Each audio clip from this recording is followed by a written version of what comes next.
Hello there. My name is Cademan David, or as Tom Holland calls me, Mr. Cow. You know, my buddy Tom Holland, we go and get drinks all the time.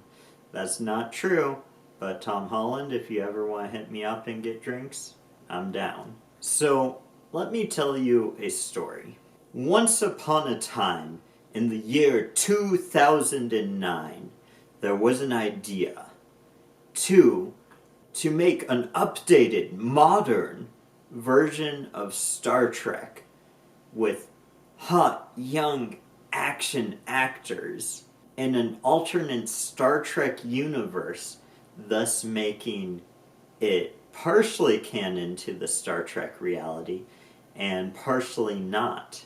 This was the birth of the Kelvin timeline. So, as you know from the title of this video, I had the idea to do something pretty silly, honestly.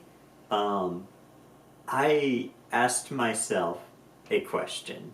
That question was, what if they made a Star Trek Next Generation movie / and or TV show, but put it in the Kelvin timeline? Or alternatively, you could also look at this as, what if they made a Star Trek Next Generation show and it wasn't in the Kelvin timeline, but they did the same thing that they did for the Kelvin timeline.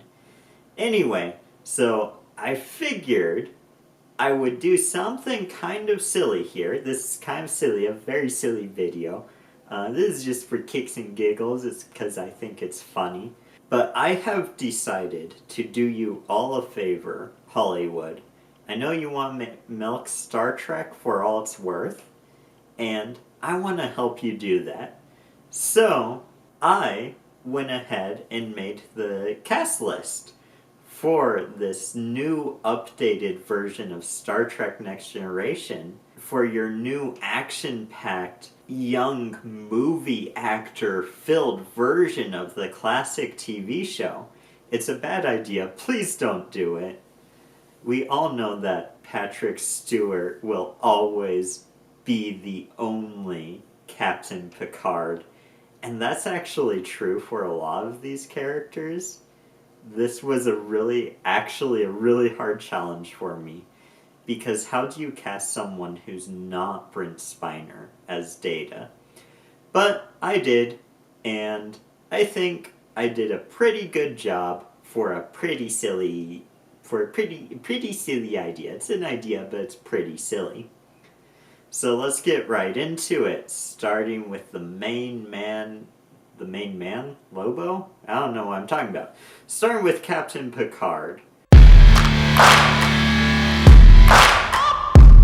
This is sort of the flagship character. This is the face of Star Trek, in my opinion. For a lot of people, that's probably Kirk, but I'm a little bit more of a Next Generation boy than an original series boy, so I always think of Patrick Stewart as opposed to, why can't I think of his name? Kirk. There it is. That's the name. It's right there. Yeah. So, first off, I was kind of thinking about what is the spirit of, like, the Kelvin timeline. I think the spirit is casting young, attractive people in the roles, right?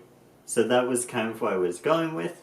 I thought Picard is a little bit older, so I could go a little bit older with him. Initially, that was sort of my thinking. I went with Ewan McGregor, and like that was my initial thought. But then I thought, oh, he's too old though. So, I had a couple other ideas. I thought of the actor who plays his son in season 3 of Picard. But then I thought, that would kind of be weird. He's already Picard's son. He doesn't need to also be Picard.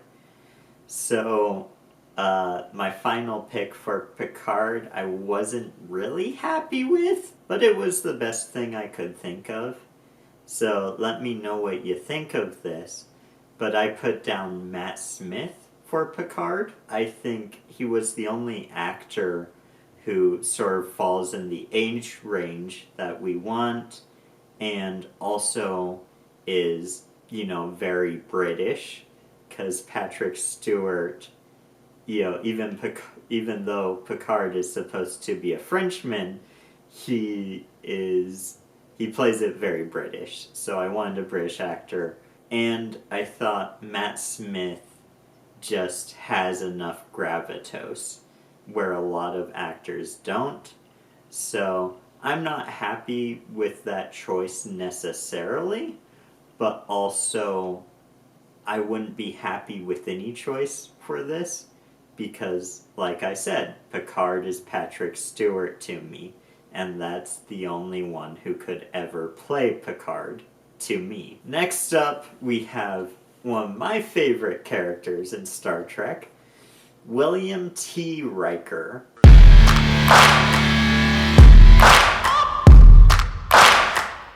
I recently watched the Elvis movie, so my brain kind of threw out the idea of Austin Butler. I think he could do it fine. I'm not sure that it's perfect. Of course, Jonathan Frakes is the only person who will ever be Riker to me, and I feel like I need to stop saying that because I could literally say it for all of these characters because their performances are just so iconic. But Austin Butler is one option. The other option is probably the most obvious option, and that's Tom Holland. I think he could do it. I think he could do pretty good, and it would also draw a lot of people into the movie theater to see our Kelvin Timeline Next Generation movie. So there you go. And also, I feel like that could actually make money. Casting Tom Holland as Riker for a movie. I feel like a lot of people might actually come to see that. So maybe you should do this, Hollywood. People need to know how wonderful Star Trek is because a lot of people are forgetting. So cast Andrew Garfield, Tom Holland. And if you want people in a movie theater, Tom Holland is a good way to do it. So he's our guy. Stick a beard on him, I guess, and maybe he can do a pretty rad Riker. Who knows? Next up, Data.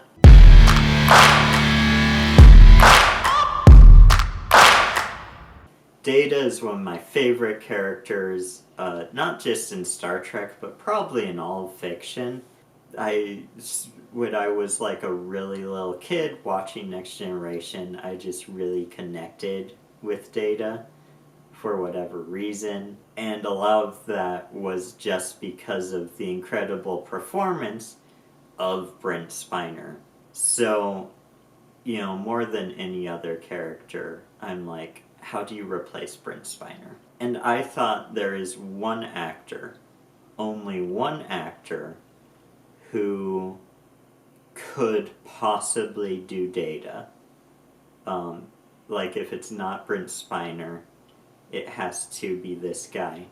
Alan Tudyk. I think he could do it. I think he's the only person that could do it in a satisfactory way, for me personally. With that being said, there is another actor that I have as a possible Data. Because, let's face it, Alan Tudyk doesn't really fit the type of actor we're going for here. Although, if you have to cast another Data, he's the guy I would pick. So, I put in another actor that I am very fond of. I don't know he could do a good Data. So yeah, the other option that fits more the sort of person we're looking for, Nicholas Hoult. I like Nicholas Hoult a lot. He was amazing in the new Superman movie as Lex Luthor. I thought he was so good in that. But I don't know if he could do Data. I don't know if anyone but Brent Spiner could do Data. But maybe like you sit Nicholas Hoult in a room with Brent Spiner, and Brent Spiner teaches Nicholas Hoult how to be Data. That's how I see that casting working. So yeah, that's kind of what I'm thinking there for our Data character. Geordi La Forge.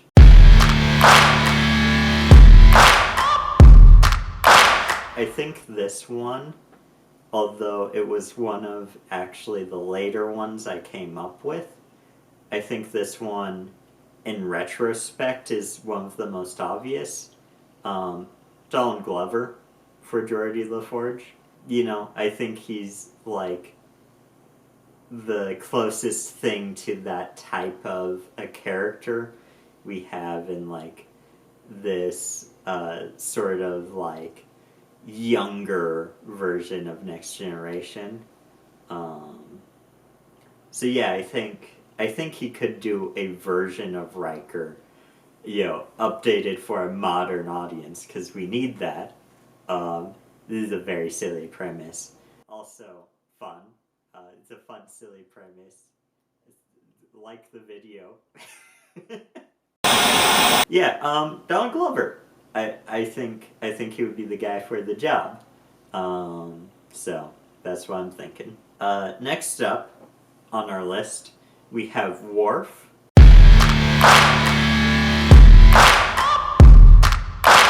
Yeah, Worf, similarly to Data, it's really hard to see anyone but Michael Dorn. And this one was difficult, but I think I came up with a pretty good one. And that is Michael B. Jordan. You know, he fits the sort of demographic of actor we're looking for this movie. And I think particularly sort of looking at his role in Black Panther, I feel like he can do that sort of warrior thing. So, Deanna Troi.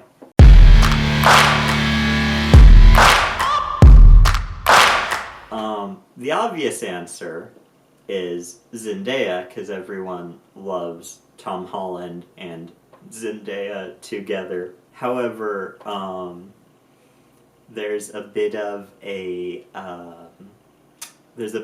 racial difference in the character, so that's a problem, right?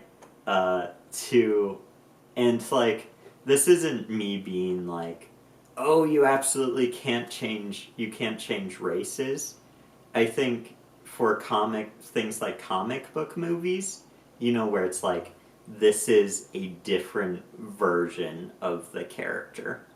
But this is supposed to be the same character in a alternate universe where stuff is slightly different. So I feel like for this we have to keep races, we have to keep the same races of the initial characters. So with that being said, my pick for this one is Millie Bobby Brown. Again, it's a name that gets people in the movie theaters. I think people like her right now. Looking at her character in Stranger Things, she can do like sort of mysterious telepathic lady. I feel like she looks a little bit like in her face structure, she looks a little bit like Deanna Troi. I forget the actress's name. So that's where I am for Deanna Troi. Beverly Crusher?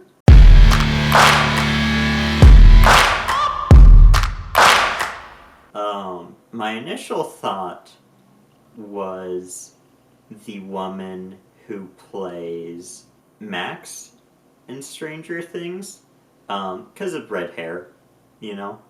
But then I remembered, oh, you can also change people's hair color. And unlike changing people's races, that's actually, socially acceptable. So with that being said, my other thought was Emma Watson. I think Emma Watson looks a little bit like Beverly Crusher. Maybe not. Maybe I'm just making that up. But I could kind of see her working as that character. And then, just for kicks and giggles, I also did write down a name for Tasha Yar. I thought Florence Pugh. I think she would sort of work for that character. So that is my Kelvin timeline fan casting TNG. Let me know if you agree with these picks. Let me know if there's someone I'm thinking. An O'Brien? Do you have an O'Brien? Who would be your pick for an O'Brien? Because I love an O'Brien. Let me know if you think I should do this with Voyager or Deep Space Nine. We could create a whole fan casted Kelvin timeline Star Trek thing